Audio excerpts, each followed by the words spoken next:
கண்மணி விட்டு கத்திஜாவையோ கத்திஜா விட்டு கண்மணியோ என்னால் கல்யாணம் பண்ண முடியாது. ப்ளீஸ். சரிப்பா, நீ கல்யாணத்துக்கு ஏற்பாடு பண்ணு, நானும் வரேன்.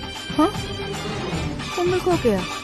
10 மணி பஸ்ல வந்த உனக்கே ஓகேனா 8 மணி பஸ்ல வந்த எனக்கும் ஓகே. இறந்த பழம் உனக்கு தான், செவந்த பழம் உனக்கு தான், குங்கும பூவும் உனக்கு தான், இந்த கொஞ்சம் புறாவும் உனக்கு தான், பால் பழம் உனக்கு தான், பாயாசமும் உனக்கு தான், சந்தனம் உனக்கு தான், சக்கரை பொங்கல் உனக்கு தான். முருகா காப்பாத்த இத முடிஞ்ச மலையேத்த கந்த காப்பாத்த